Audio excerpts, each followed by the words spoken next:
Hey Model Maniacs, Dirk here, getting ready to do that all-important kit review so you, the model junkie, can make an informed decision on what kits you want to buy.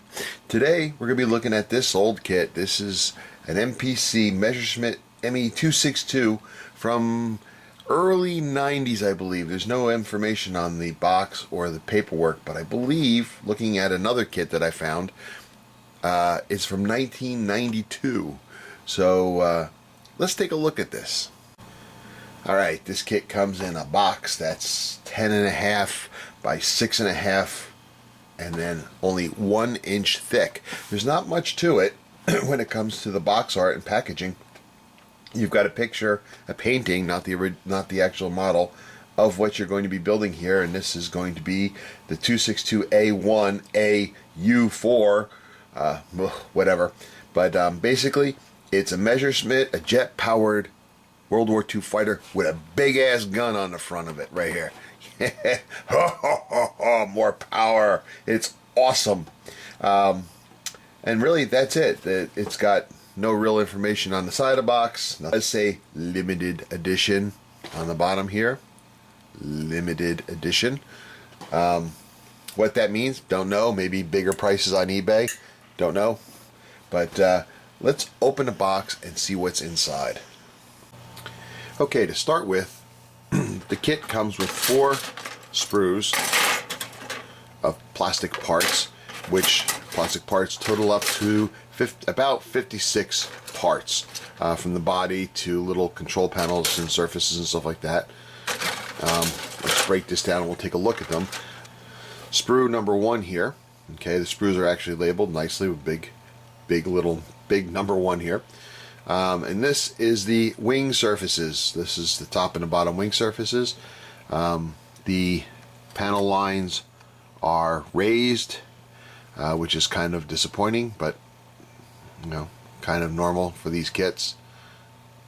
It's got some external fuel tanks there. Now the external fuel tanks for this specific build, this kit, is not needed, but they are here. So you can do optional builds with this. If you don't want to do the big ass gun build, you can make another ME 262. I believe it's a night fighter. It'll have the wing tanks, it'll have the antennas, which I'll show you later. Alright, so you got sprue 2 here. It's got the body of the aircraft, again, raised panel lines. Alright, you've got your horizontal stabilizers there. You've got, I'm not sure what this is. It looks kind of like a mounting point on the wing for something, but I'm not sure exactly what. Right here below my finger here is the big ass gun that protrudes off the front of it. And then we got some panels here. Looks like doors, gear doors and stuff like that. There is significant amounts of, well, I wouldn't say significant, but there's a lot of flash on this. A little bit too much. So each of the part trees and all the parts are going to require some cleanup.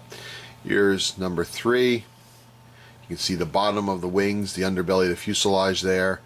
You got some hard points there for the wing tanks if you're going to use those. You got some antennas there. Landing gear. The wheels. The wheels are one piece. You don't have to put them together. Again, more main gear here. Nose gear is what we saw over here.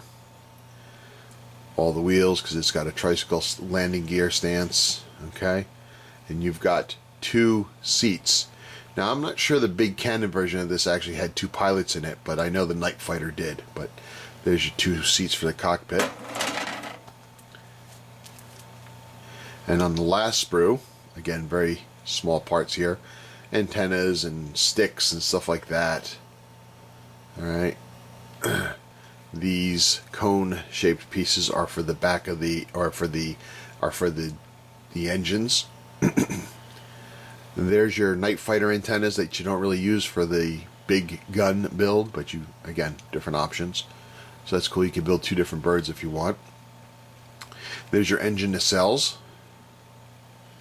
Okay. Again, all going to require some cleanup.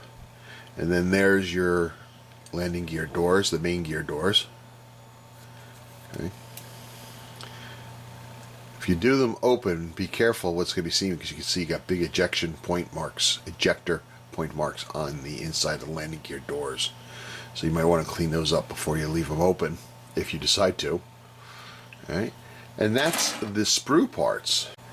Okay, now while the kit up to this point is rather, it's okay. It's nothing to write home about.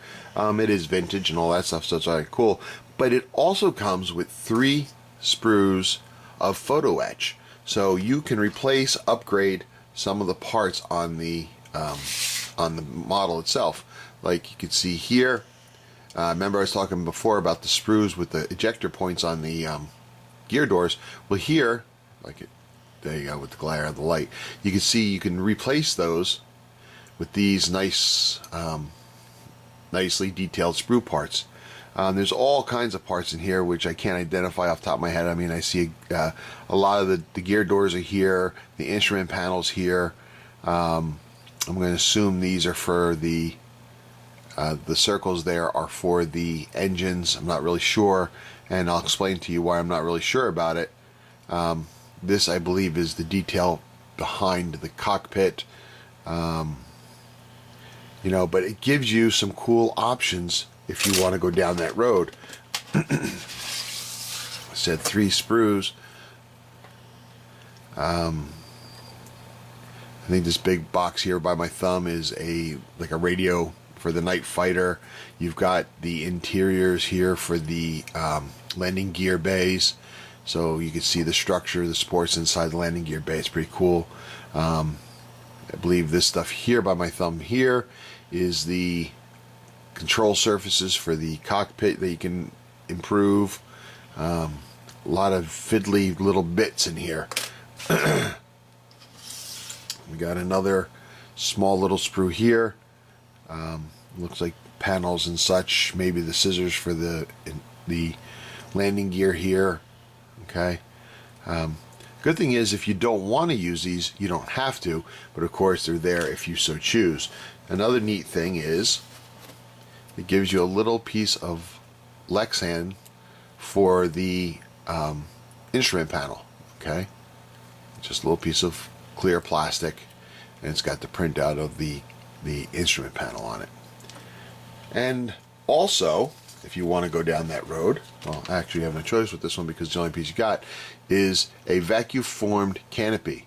So very thin, very clear, a lot nicer than the hard plastic ones you get in most kits, especially of this time period, or even today. So this is really cool too. This is gonna, you do all that detail work with the PE in the cockpit, you want it to be seen, and this will allow that to happen. So that's pretty cool too. Then we have the decals. Not sure about the decals. The decals are printed on this yellow paper. It's still sealed, so I don't think it's like an age thing, but the backing paper, I think, is just yellow, so it's hard to tell if the decals have gone afoul because they're not on white paper. But it gives you the everything you need to make the big ass gun version of this kit. A lot of the nice detail stuff that goes, little stencils that go all over the side of the aircraft. Of course, the identification markings and everything like that are pretty cool. All right, so that's that. And lastly, we have the instruction sheet. The instruction sheet is definitely nothing to write home about. Instruction sheet is basically a little booklet, okay, and MPM on the top there. It gives a history in 3 different languages, and then basically this is the depth of the instructions. You get a full-scale drawing of it here, what it's supposed to look like when it's done. You got to break down the parts, and then these are the steps to build it. That's all there is to building it. Not very detailed. Okay, so I'm not really thrilled about that component of it. And then you've got your paint and decal locations here. Okay, pretty cool kit. Somebody that I wouldn't say this is really a kit for beginners because of the Photo-etch and the lack of instructions. I think it's something that needs to be done by somebody with some sort of skills that have been doing this for a little while. I'm not necessarily saying you have to be an expert, but it would help to have some skills behind it. again, to figure out where some of the things go, because like I said, the instructions just aren't there. So